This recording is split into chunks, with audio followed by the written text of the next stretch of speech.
Hi, this is Jeff Richards, Columbus, Ohio. You're listening to Barbecue Central. Let's go! We'll do it live. Okay.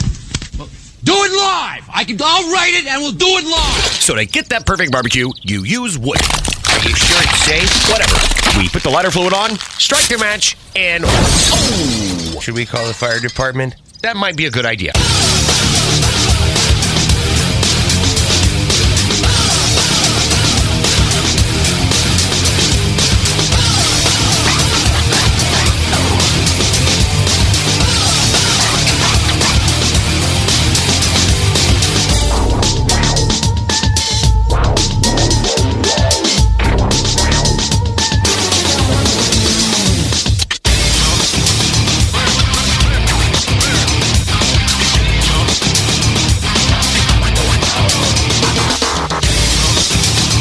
Good evening and welcome to the really big Barbecue Central show. This is the show that talks about all things that are important to the world of barbecue and grilling. The show originating from the Rock and Roll Hall of Fame city, Bomb City, USA, Cleveland, Ohio, the barbecue capital of the North Coast. I'm your program host, Greg Rempe. Happy to have you aboard here on your Tuesday evening's live fire fun and frivolity show. If you would like to get in contact with the show this evening or follow the show during off-show hours, here's how you do it. You can get in touch with the show by sending an email to Greg at bbqcentralshow.com. Follow us on all the social media channels at BBQ Central Show. And be sure to subscribe to the show podcast feed on your favorite podcast platform. Anything else you want to find out about the show can be found at the main website, thebbqcentralshow.com. And here's what's happening in case you get the newsletter coming up in about 12 minutes from now. A barbecue icon, a multiple-time book author on this very subject, world traveler, cooking class instructor, TV show host, sometimes radio show host, and quarterly podcast guest here in 2023. Of course, we're talking about Stephen Raichlen. We'll be talking the obligatory turkey. He's got some TV shows coming up. We have some other book writing stuff that we might mention. Plenty to talk about. We're going to be talking about standalone griddling, which Stephen has, my words, not his, poo-pooed a little bit on the griddling. So we'll talk to him about that and why he may or may not be falling in love with his griddle and what he's cooking on it.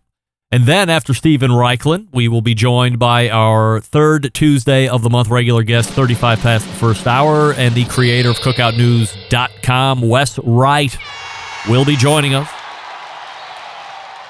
Just when you thought business in the live fire industry might be slowing down a tick, you're wrong. In many ways, a lot of business being transacted, a lot of new products actually being released into the market here, and we have 6 weeks of the year left. There's new brands that are also being released that you've never heard of before, trying to do different things. And then the biggest thing to hit live fire in recent memory happened over the course of a week. Brilliant marketing campaign or sucky marketing campaign, depending on where you fall on it. But we'll talk to Wes about it. I'm going to leave that as a teaser. I'll take your guesses in the instant chat if you know what I'm talking about. So lots to talk about with Wes. None of it has to do with Traeger this time around. So the folks, Traeger, deep sigh of relief. You can get into the new year unless something happens next month, which we'll report on it, of course. But outside of that, take the deep breath and make it into the new year unscathed by the Barbecue Central show. And that's going to wrap the first hour. And then we'll move to the second hour where we will have our last quarterly visit with the creator of Hey Grill Hey brand, Susie Bullock. Maybe there's a Todd Bullock sighting. Definitely a Susie sighting. Could be a Todd. You never know. We'll also be doing the obligatory Thanksgiving talk with Susie. We'll also be talking more barbecue business with her. When she first started coming on, it was all about recipes, all about cooking, all about method. And then the more she grew in popularity, the more she got into the business side of things. And now we're talking more and more business every time she comes on. So that's not going to deviate here in the second hour. There's business to be talked about with Susie, and we'll get her take on a bunch of stuff, things that she has coming out as well. Those kits that seem to be doing very well. Remember last time Susie was on, she announced the smoked fried chicken wing kit, and it had the breading that took forever for them to work out, make sure they release it right into the market. It had the sauce, it had the rub, had the directions, had the wet naps, everything. The kits, unique to the Hey Grill Hey brand, fairly unique to the industry. I don't know a lot of people that are doing kits, but Susie and the Hey Grill Hey gang are, and they're doing very well. So we'll talk all about that. And then this is where it gets really dicey. As you may or may not know, I have been efforting all day one Brian Jarvis, who is the owner over at the Atlanta Barbecue Store. There was a contest at the Atlanta Barbecue Store this past weekend. Things went down there. I want to talk to him about it. He has no microphone. As I was just texting back and forth with him, he had a microphone and then got rid of it, which I can't believe. So we've done 0 sound checks. He worked much longer than he had anticipated to try and get one in here before the show started. I've watched some archive shows. It appears he has no microphone, no earbuds or AirPods or anything like that even. So here's what we agreed on. The story's big enough for me to run the risk. He's going to come on 10:35 or thereabouts. We're going to immediately do a sound evaluation. We can't do a check. It's going to be a sound evaluation because it's going to be live. We'll do it live. That's right, Bill. And if it sucks, I told him I apologize in advance. I'm dumping you within 30 seconds of coming on air. And then we'll reschedule if need be. I can send you an extra microphone, make you sound good, all that stuff. If it sounds reasonably acceptable, which means I'm going to let it slide where I wouldn't otherwise because the story is good enough to sacrifice a little sound quality. Not a lot of it, but a little bit of it. And if he's in a certain type of room and he can get close and maybe he runs across something that might work. Maybe he's got a ear pod microphone combo thing that he's going to run across here in the next 2 hours. Who knows? But if it sounds halfway decent, we're going to talk about the event, the charity that it benefits, and then we're going to talk about what happened and why we're talking about it. Otherwise, it's just a great contest that went off. But of course, something happened, so that's why we're having him on. So it's dicey. I have Brian Jarvis locked in. This I know. Assuming he shows up and gets through the instructions right, if he sounds like crap, he's immediately out. No offense to him, we both agreed on it. If he sounds somewhat good and we can get through it and it sounds okay, he stays. We will learn all about what happened over the course of this past weekend. So that's how the show's shaping up. Stephen Raichlen, Wes Wright in the first hour, Susie Bullock, and potentially Brian Jarvis in the second hour. Don't forget you can follow me socially, Instagram, X, TikTok, Snapchat, at the handle at BBQ Central Show. We say good evening to those of you watching tonight through one of our video streaming platforms. You can go to Facebook and Twitch /BBQ Central Show to watch.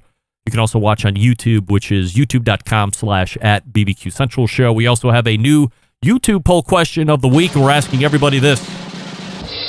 And at the outset, it was 100 in one answer, 100% in one answer, but now we're getting closer to 50-50. I'm asking everybody this. Which turkey are you doing this year? Spatchcock or whole bird? And currently it's 60-40, and 60% of you are doing the whole bird for Thanksgiving. 45% of you just dropped. 45% of you now are going to do spatchcock. 55% of you are doing whole bird, and it's changing with every second that goes by. So we'll ask all guests the same thing here this evening as we lead all interviews. I honestly thought this was the show open where I would not be talking about anything barbecue competition related. But here we are, again, with a third straight week of talking about a scoring issue. Granted, the past 2 weeks in the Open were focused on the issue with the American Royal Open. But this week we have a new one. We'll also get into the second hour. It was at a much smaller event than the American Royal Open. That was the Atlanta Barbecue Store KCBS sanctioned event, which took place this past weekend. And when it came time for awards, everyone is sent home. Why? Because there was no confidence in the awards being correct. I certainly have no issue with that at all. Better to be correct, for sure. And I'm going to ask Brian Jarvis about all of that in the second hour, and we'll see what he says. And that being said, we have either run into a period of time where coincidence is as unfunny as it gets, because a pair of reps that were at the American Royal were also at the Atlanta Barbecue Store contest this past weekend. Or we are beginning to see the scoring issues within KCBS are more dire than anybody thought. Let me be clear. I don't recall a time in the decade and a half I've covered this portion of the industry that scoring has been an issue like this. This is my experience. I'm not talking for anybody else. So to see it at the biggest event that's held every year, and then at a relatively much smaller event compared to the American Royal Open within weeks of each other, is alarming, if nothing else. I shot an email off to the CEO at the KCBS, and I asked him the following. What happened? Is this the same issue with the American Royal that happened this past weekend? If so, can we assume that it might be attributed to the same reps? Was the decision to call the event off without awards directed by you, or was that the sole decision of the promoter at ABS? Has there been any timeline put in place to have scoring software updated or redone? The answer I get back. Greg, thank you for your email and inquiry about the Atlanta Barbecue Store contest in Cummings, Georgia this past weekend. KCBS is looking into what happened at this event regarding the scoring and tabulation. The issue appears to be unrelated to those that occurred October 1st, 2023 at the American Royal. However, until all the facts are known, commenting further would be speculative and unprofessional, and based on the information provided during a phone call by the contest reps and and technical support that day, I decided to postpone awards. So we have, I'm going to call it conflicting reports. You have Brian Jarvis saying he's the one that called off the award ceremony, and now you have the CEO of KCBS saying that he's the one that called off the awards at the ceremony. Nevertheless, this was there was also a special meeting last night of the board looking to find out what happened at this particular event as well. So a lot of things going on. They were able to compile the correct scores, and Brian Jarvis held a virtual award ceremony on his internet show, which he does every week. Very well done considering the restraints that he was put under. But this certainly bringing a lot of questions and a lot of heat from competitors starting to wonder how accurate their scores are at events across the country. Teams are also asking about when a fix or a patch is going to be in place for their score system, or when a new program might be made to eliminate the issues that currently exist. And as you heard in the reply from Rod, that was something that wasn't mentioned in the reply back to me. So we're going to keep track of it. We'll give you the updates as we get them and hear about them. What did I just do? Let's hold on a second. Let's start over again. Okay. I see what we're doing here. Let me do this. Yes. Let me do this. And now we're ready. Wow. Stephen Raichlen is ready to go. We'll get to him here in just 1 second. Aside from the YouTube poll question of the week, I'm asking you this. Are you tired of settling for mediocre grilling experiences? It's time to step up your grilling game and bring the ultimate flavor and cooker to the backyard barbecues. Pits and Spits Charcoal Grills, offering the highest quality live fire cooking experience you can get in the market today. Using either wood or charcoal, their solid fuel grills produce those classic flavors you're looking for when you have time to fire up the grill for family and friends. With a large adjustable fuel tray, you can raise and lower the fire to control and fine-tune the heat. It's their take on the very popular Santa Maria-style grill that you're seeing. You can check them out online at pitsandspits.com/BBQ Central and use promo code Charcoal Central, all one word, to check out Charcoal Central. You can save $150 off any charcoal grill that they have for sale. Just by offering and entering that code, Charcoal Central, as you check it out. You save $150. Easy, easy. Pitsandspits.com, and that's the double T on the pits and the spits. Pitsandspits.com/BBQ Central and promo code Charcoal Central to save $150 off any charcoal grill at Pits and Spits. We'll be back with Stephen Raichlen right after this. Stick around. You're listening to the Barbecue Central Show.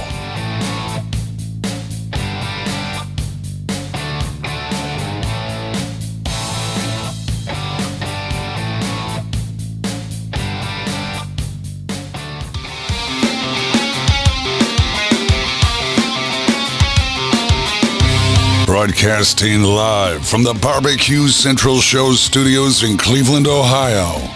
You're listening to the Barbecue Central Show.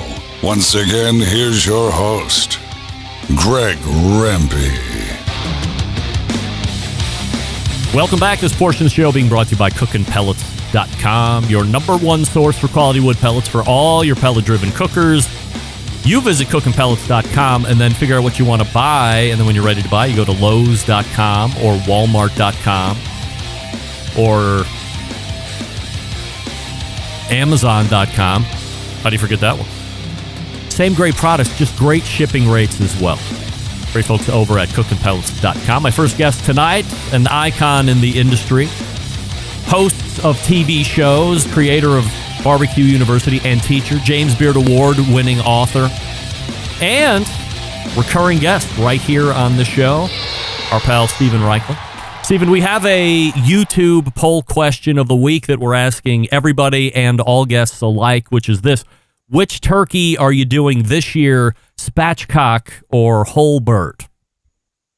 Never spatchcock for me, always whole bird. I feel like a spatchcock bird looks like it got run over by a steamroller, and nope, I want no part of it. Wow. I'm a Norman Rockwell kind of guy. All right, well, you'll be happy to know that 60% of the YouTube voting public are also going whole bird, and there were some chirps there in the Insta chat saying, outside of Thanksgiving, spatchcock all day long.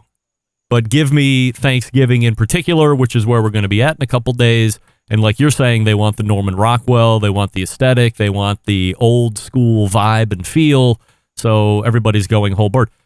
That being said, maybe you've seen it too. All over social media, everybody is spatchcocking their birds, from the most popular YouTube chef to all points in between, home cooks, ham and eggers like me that are now spatchcocking. Have you seen an uptick in spatchcock popularity for this Thanksgiving? I really have not been paying deep attention to it, to be honest with you. Not to social media? Where do you get your news?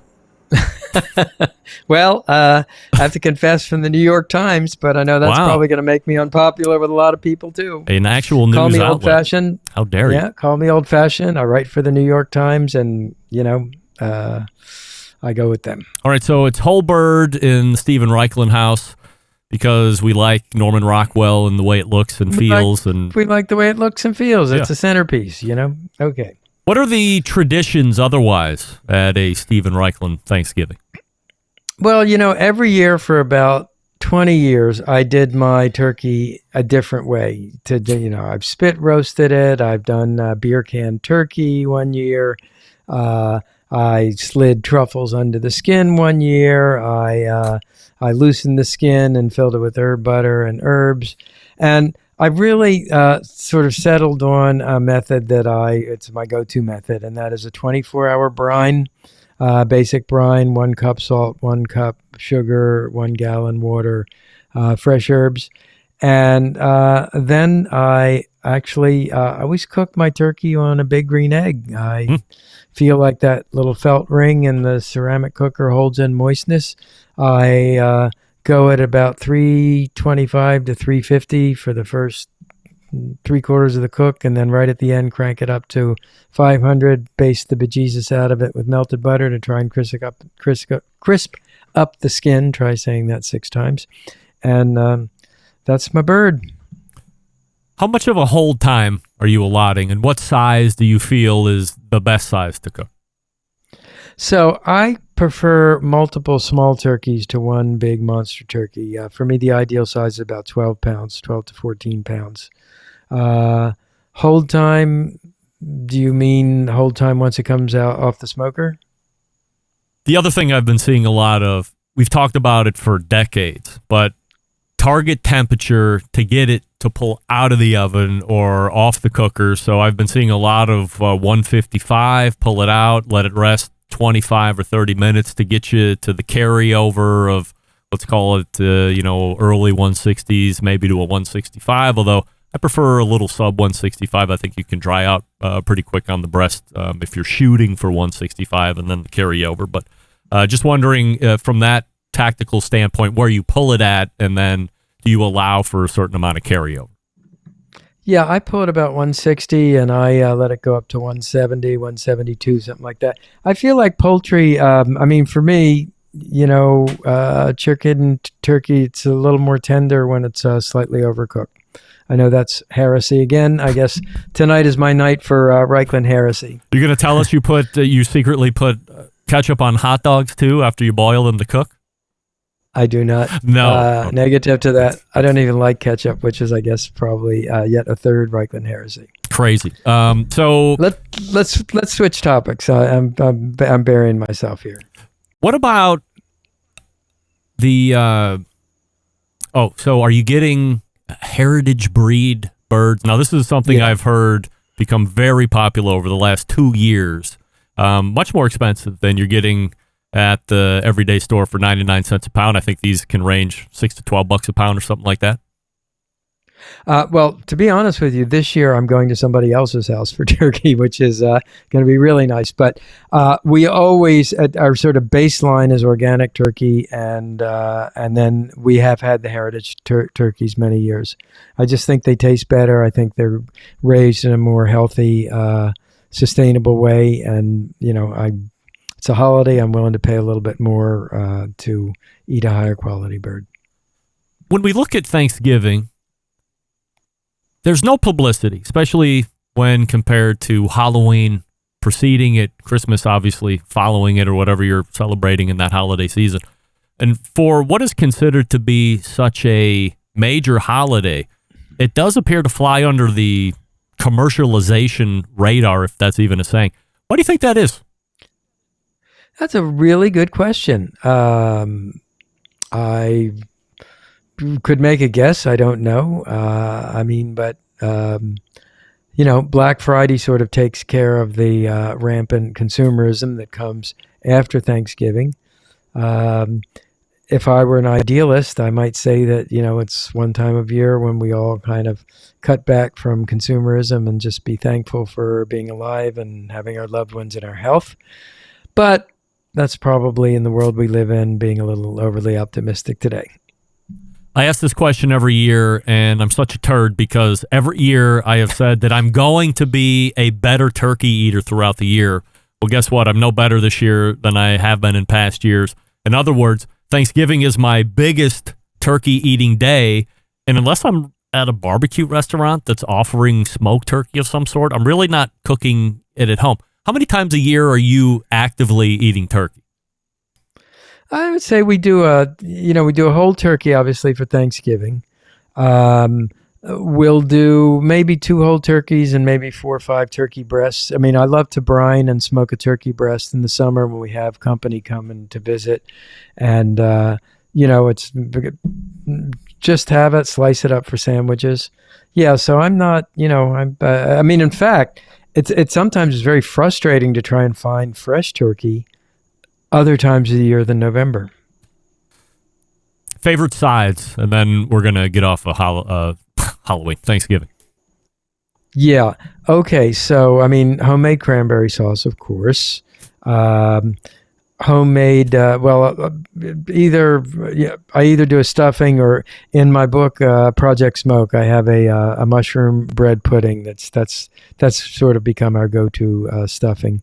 We do the sweet potato with maple syrup and brown sugar and marshmallow thing, because it's tradition, like Zero Mostel sang in Fiddler on the Roof. We're very traditional.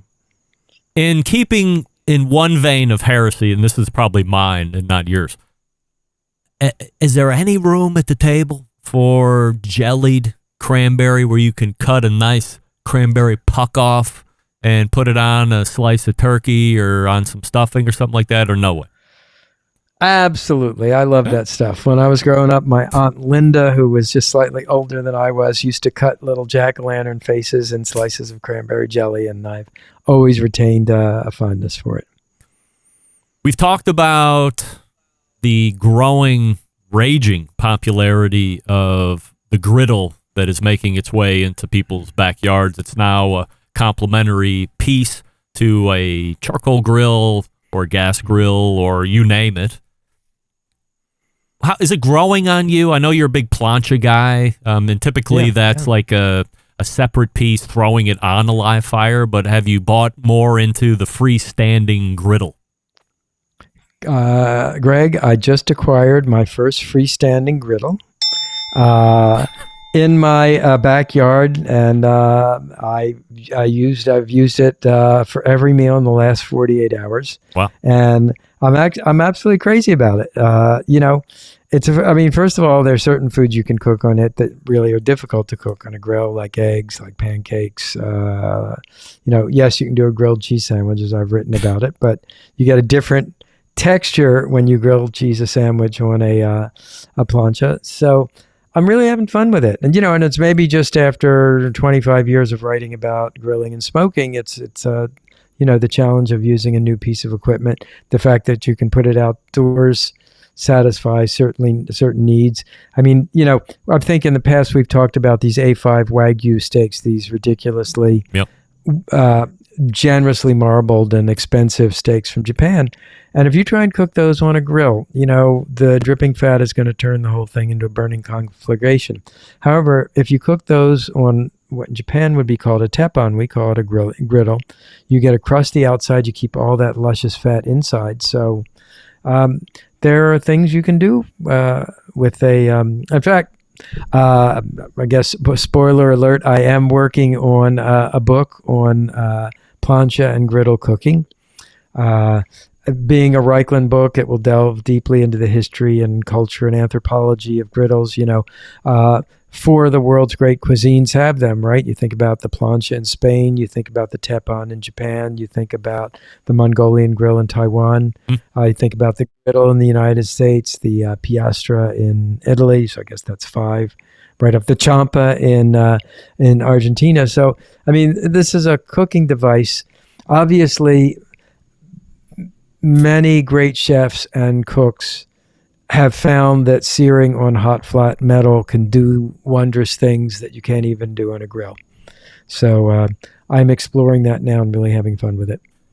Is the majority of your travel then going to focus on those 4 or 5 places that you had mentioned, or are there I'm pretty deep into the book already. So I've already done a lot of travel to research that. Yeah. But you do bring up a good point, which is my personal, not that you meant to, but my personal methodology for writing a book.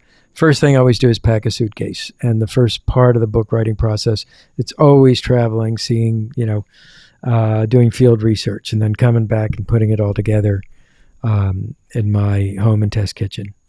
Speaking of research and maybe flowing that into classes, one of the things you do every year is Barbecue University. New location this past year, is it going to be at the same campus in 2024, or are you going to be moving again? Nope, Alisal Ranch in Solvang, California. And if that sounds familiar, we taped the last season of Project Smoke and the first season of Project Fire, my PBS TV shows, at the ranch. Fantastic property. We have an amazing outdoor classroom. I think we were up to 36 or 38 grills and smokers this last time. We're going to add new ones to the collection. I teach, but students really do the grilling under my supervision, and it's super fun. Next session is taking place the 3rd, 4th, and 5th and 6th of September, right after Labor Day. And actually, tomorrow we're going live with the website, the announcement. Actually, Friday we're going live with it. We're the sign-up page. So barbecuebible.com, or you can visit Barbecue University. Hey, if I can also share another piece of really exciting news for you. I've started this company called Planet Barbecue to do, which is also the name of the new TV series, but to do prepared Raichlen barbecue that we sell through food service online, and we are about to have our first pop-up restaurant. It's in Snowmass, Colorado, right at the foot of one of the ski lifts. So I'm super excited about that. We'll have details on that in the website very shortly. You're going to be cooking in that? I will be making a visit. I actually have a partner who's my stepson, and he's really kind of running the show, but at this point. But, they are my recipes and my barbecue sauces with it. Wow. So we're looking forward to that. Sign up for the class will be on Friday, and then, or is that for the pop-up too? No, the pop-up, we're waiting for snow. We got to have a certain amount of snow at the foot of the mountain in order for all the food operations to open. So I'm betting probably you want to play it safe. It'd be like December 10th, December 15th, something like that. What about Planet Barbecue, since we're talking a little bit of television? Is that going to make a reappearance next year as well? You bet. We're working on season 2 even as we speak. Funny, I always say it's the 2 hardest weeks of my year and the 2 most fun weeks of my year. But our core crew has been together now for about 15 years, and so it's a big family reunion. And I have I've evolved from dreading television, worse than a visit to a terrible doctor, to actually enjoying it. So I can't wait. Are you incorporating black boxes and some of these new items that you've put in the TV shows recently and keeping along those themes? Or what's the new things we might be looking at? Well, the theme, obviously the theme is global grilling with a name like Planet Barbecue. We are going to do some work with planchas and stand-up griddles in this series. We're going to bring back the mystery box, which is one of my favorite parts of the previous series, which was Project Fire. I love that surge of creativity when you lift up the box and you see some improbable ingredient and you have to figure out a dish to make with it in live television. So we'll be doing that. Visits, field trips, it'll be a Raichlen spectacular. Let me ask you a couple business questions here as we lead out. Number one would be, this is more speculatory. What do you see next year as a potential trend or something that is going to get introduced that you think is really going to be picked up by the live fire public? Well, that's a really good question. I think griddles are going to continue to grow. I think pellet grills are going to continue to grow. I think there is a nostalgia element. I think we're going to come back to some of the dishes, I wrote a book called Beer Can Chicken about 20 years ago. It came out and it was looked like a beer can, international bestseller. Yeah, and so we're bringing out that book again, completely modernized and updated. And I think in the next year, on one hand, we're like all this innovation, especially through social media. On the other hand, I think we're going to go back and sort of rediscover a lot of classics that many people of my generation, perhaps yours, cut our teeth on, and, for us to find barbecue. So I think you're going to see that. This is Stephen Raichlen. You can find him at the website barbecuebible.com. He's also on social media channels as well. Stephen, always appreciate the time. So we wish you happy Thanksgiving coming up here in a couple days. Also, a very happy holiday season, and we'll look for you in Q1 of 2024. That sounds great. Happy Thanksgiving to you and all your listeners, and thank you for the great job you do. All right. Thanks. Stephen Raichlen right there. BarbecueBible.com is the website. In case you've never visited that before, shame on you. Of course, you should have. And he's going to be new television show guy. There's going to be a pop-up in Colorado he's going to be making an appearance at. His stepson is the chief cook, but Steven's recipes, as he said. So looking forward to seeing all of that. And then we'll see if some of those predictions come up. So I like especially getting back to some nostalgia. I love that. So there you go. Taylor from New York is writing in, hey, Greg, Robert Moss was a home run last Tuesday during his origin story segments. I thought he was just a barbecue guy and did a lot of writing and research, maybe some local restaurant reviews in his hometown. Who knew he was such an accomplished computer science person? Way to go, Robert. Keep up the great work. Live stream watcher. Regards, Taylor. Taylor, all right. Live to boot. But I don't see you in the chat, so maybe you're just a live lurker. Sam in Alabama writing in, Greg, Heath Riles is my second favorite barbecue person next to Malcolm. I thought I was a super fan of his, but had no idea his products went through a significant rebrand about 7 years ago. Like you, I'm a big fan of his butter bath and wrap products. So great, so easy, and way less messy, unless, of course, you spill it. Podcast fan only. Regards, Sam. Live listener, recorded listener. I'll take them all. All shapes and sizes, you betcha. Wes Wright is in the green room. We're going to get to him and talk business in just 1 second. Before we do that, we'll talk about Primo Grills.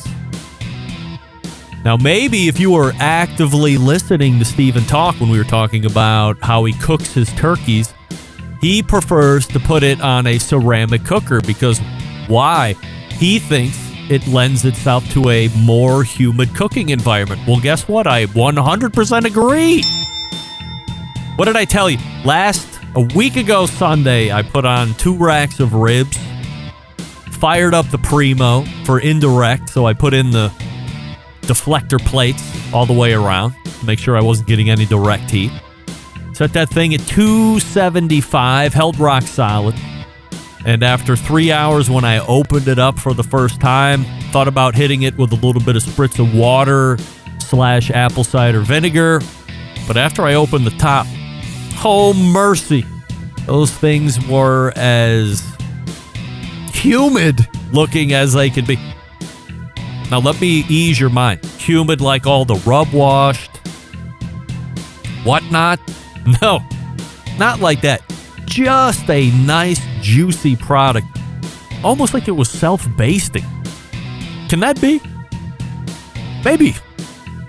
Maybe Primo self-bastes the meat, and we don't even know how that works because you close the top and you can't see it. Find one of these non-confirmed, self-basting ceramic cookers at a Primo dealer near you, and don't tell anybody I said that. It's just between me and us gals. PrimoGrill.com is the place to go. PrimoGrill.com. Click the dealer locator. Find the one near you. Visit them and see all the different size ovals. Remember, the oval is great because you can stack the coals on one side of it, and you can leave the other side coal vacant. You can put meat on top of that. You get a nice indirect cook. Can you do it with rounds? Not great. It's not very efficient. It's a lot of cast overheat. That's a term I'm making up right off the top of my head. But the oval, because it's oval, allows you to put in that separator and then really gives you the 2 zones that you're looking for. PrimoGrill.com. That's PrimoGrill.com. We're back with Wes Wright in 1 second. Stick around. I'll be right back. You're listening to the Barbecue Central Show.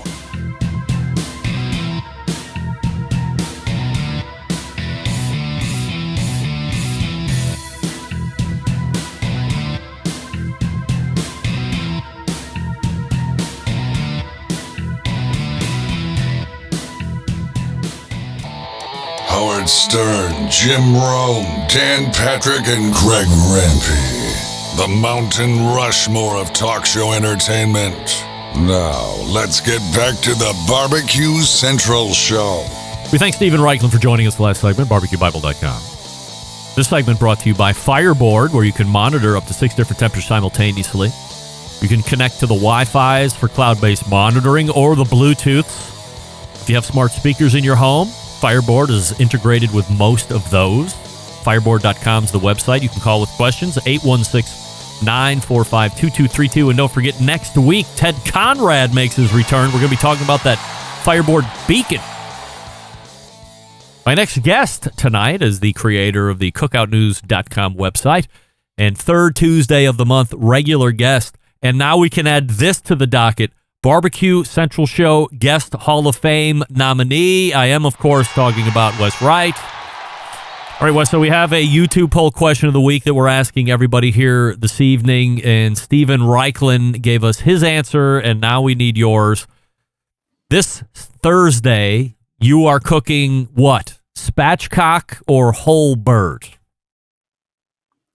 A curveball. I'm doing turkey breasts. So. No. Okay, but if you were doing a whole, if I was going doing to a whole one, would you bird. keep it whole or would you spatchcock?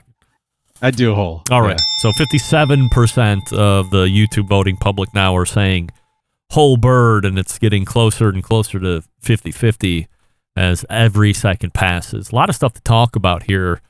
As I had mentioned in the open, I figure by November every year, things are going to start slowing down from a business perspective. But as you go through cookoutnews.com and you set your Google searches in the right, or you Google alerts in the right way, you quickly realize that this has been a very busy month. A lot of stuff that's going on. Solo Stove takes a huge swing with the Snoop Dogg Giving Up the Smoke campaign. First things first, do you like the concept? Yeah, I think it was a good idea, and I think it got the coverage that it was after because, I mean, a lot of people were talking about it, tons of reaction, and I mean, it was covered by pretty much every media outlet imaginable that, had nothing to do with anything Solo Stove related. So, yeah, I think it was a success. To drive that point home, my sister was visiting for the last couple days, and I forget how weed came up.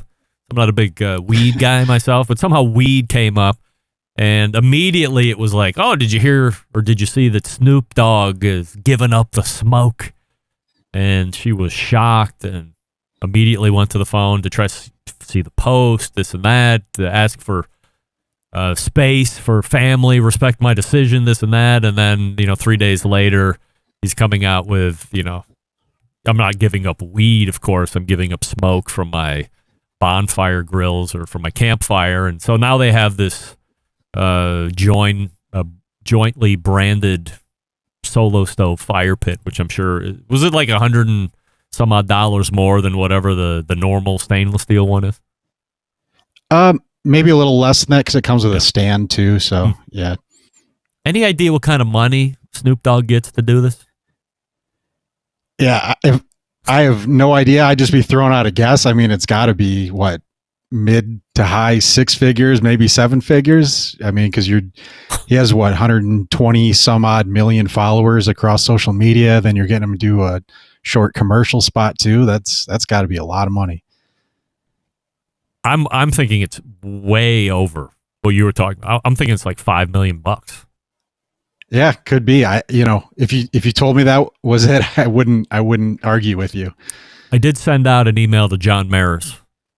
Said, hey, would love to have you back on the show. Let's talk about Snoop Dogg. Oh, by the way, how much did you pay Snoop Dogg? I got no answer back. Would John know? I mean, he would know how much they paid for that, right? He's the CEO. Yeah, he'd know. It'd be interesting to see if there's a pop in their marketing budget for when they release financials. I'll have to watch for that. How big of an impact do you think, this is going to be speculatory because it's just come out, but how big of an impact do you think this will have on sales, or is this basically a stunt and that's more or less where it's going to live? I think for them, it's more about like, top of funnel awareness, if anything, because a lot of people that, if you read People Magazine or, wherever you heard about it, you may not be that interested in a Solo Stove product, but now at least you might know what it is.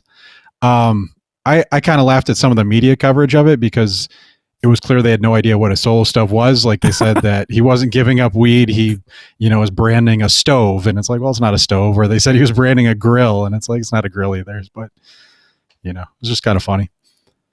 Clint, I don't know if you know who Clint Cantwell is. He's kind of the second in command over at AmazingRibs.com behind Meathead.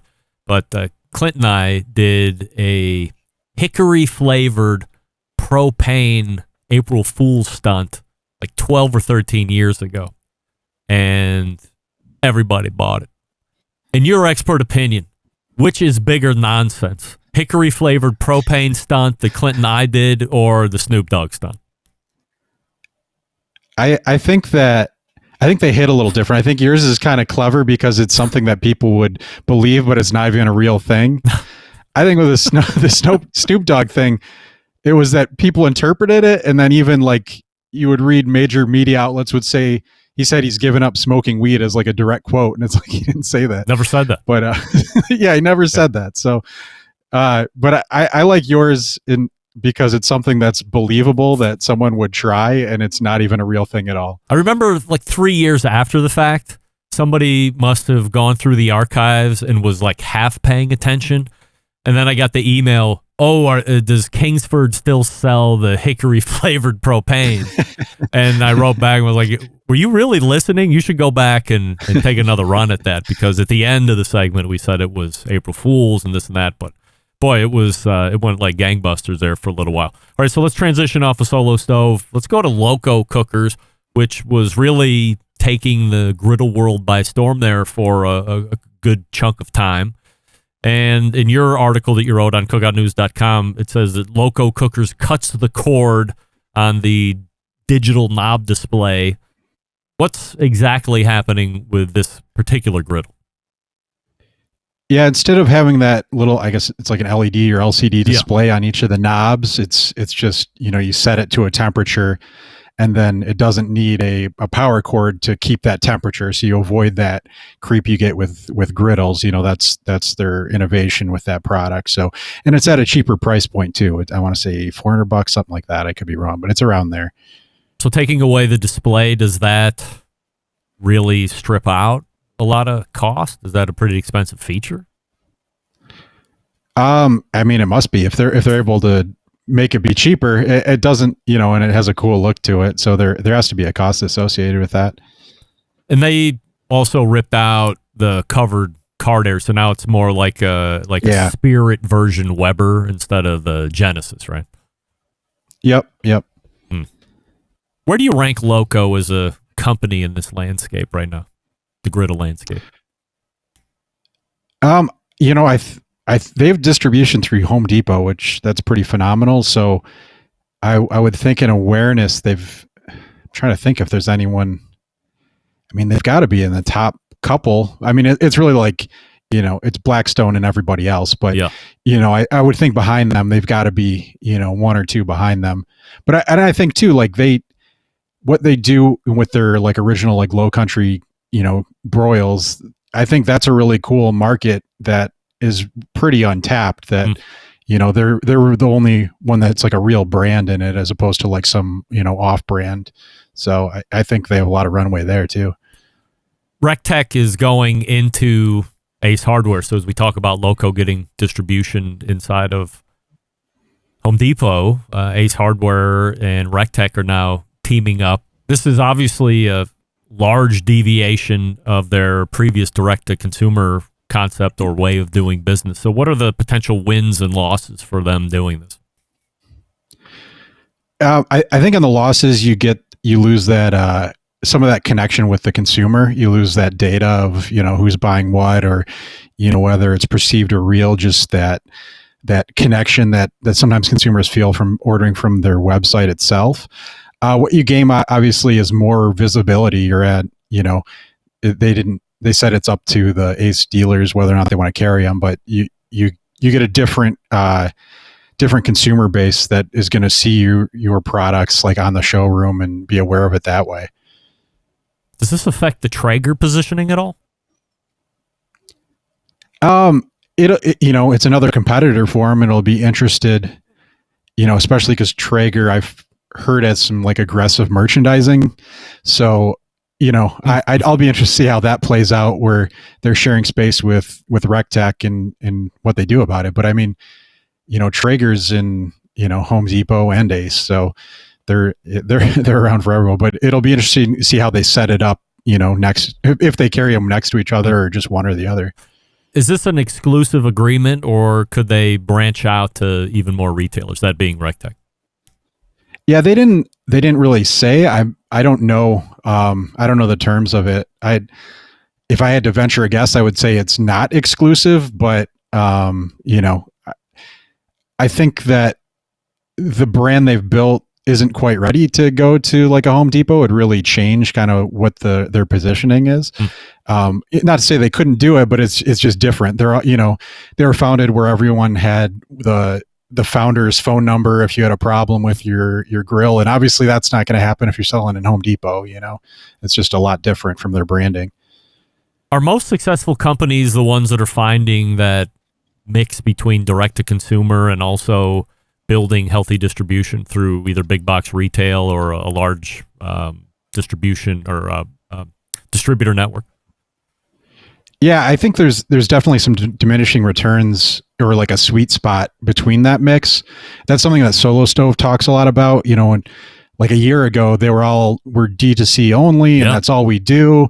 And then they increased their channel relationships more and more and more. And now they don't even say they don't even consider themselves like a D2C brand.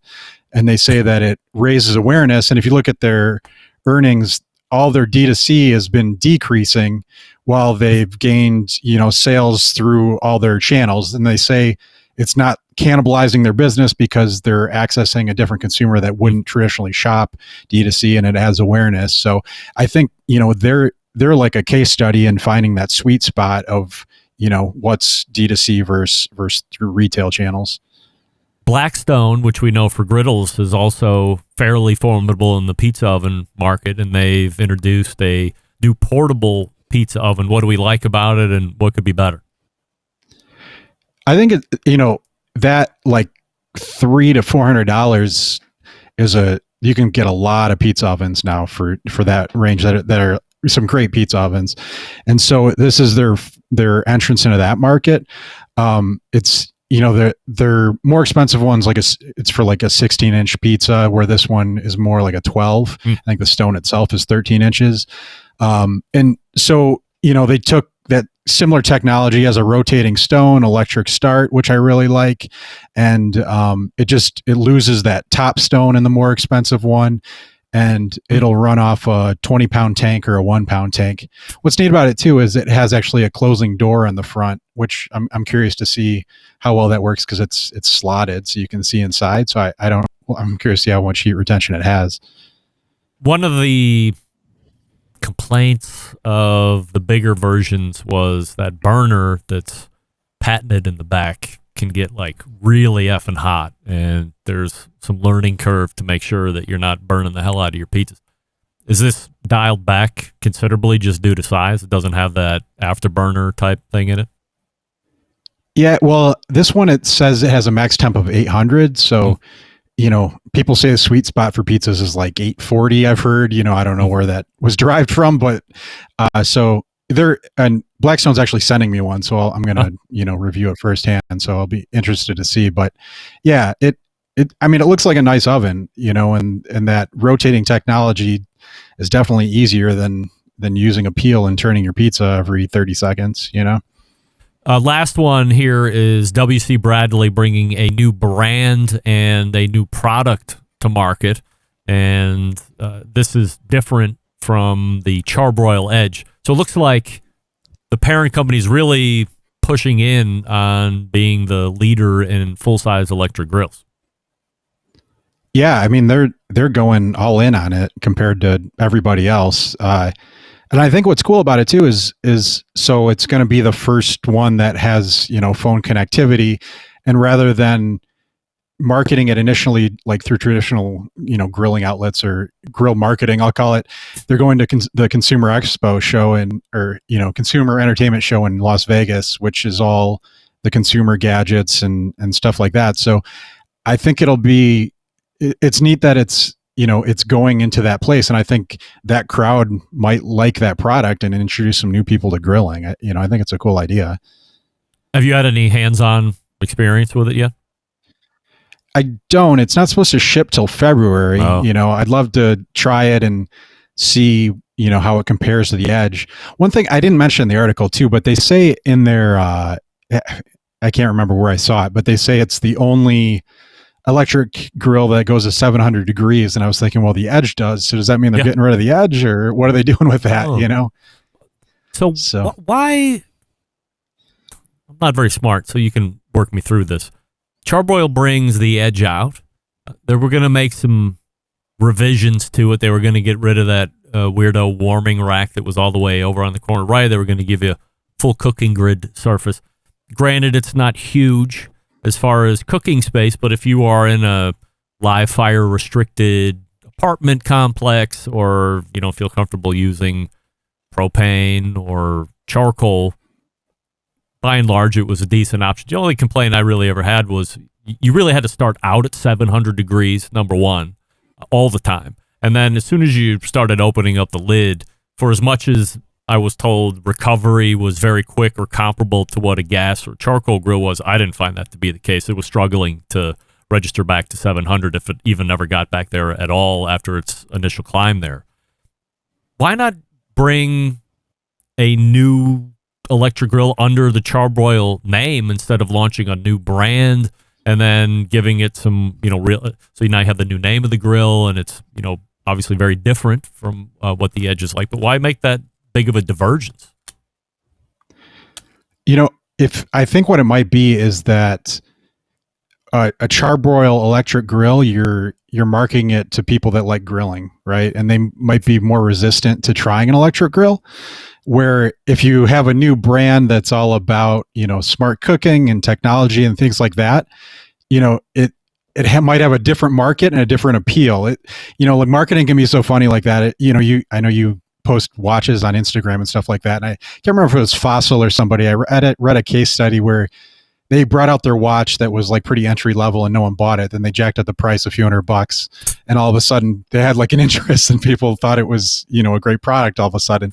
So like marketing and branding can be so peculiar like that, where you just have to find the right crowd. And I think that's why they don't say like, this is, current backyard from Charbroil, or from W.C. Bradley. I think they want to establish it as like this own, unique startup thing to hopefully appeal to that crowd and people that aren't traditional grillers. Well, time will tell on if this venture is going to be worthwhile and that brand sticks as its own entity, or maybe it ends up dialing back into the Charbroil world. We'll see. This is Wes Wright. You can read him over at cookoutnews.com, and hopefully you'll had that Blackstone pizza oven for a little while so we can get your first-hand account in December as we close out the year. Wes, always appreciate the time. Yep. Thanks for having me, Greg. Wes Wright. Read him. And he's covering everything news-wise, business-wise over in the live fire industry, cookoutnews.com. And check it all out. I was especially interested in both the RecTech article that he wrote and that, I'm going to call it the strip down of the Loco cooker, but it's not the 36-inch model. It was the I'm going to say thinner. I don't know what the hell you call it. It's not as wide. It's the 26-inch.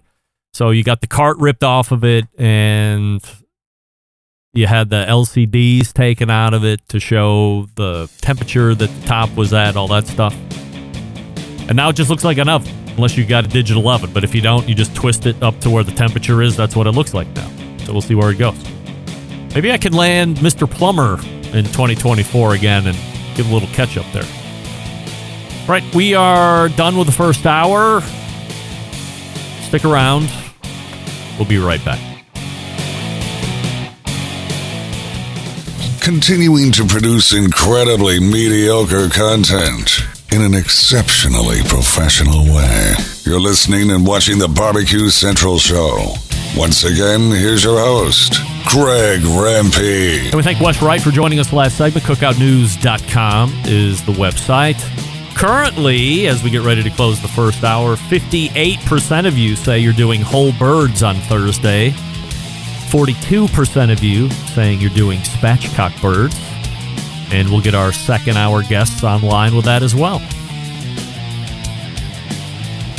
All right, we're going to step away. We'll refresh libations. We will head to the second hour where you will find interviews with Hey Grill Hey, 14 past.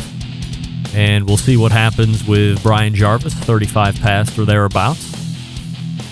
So stick around. We'll be right back. You're listening to the Barbecue Central Show.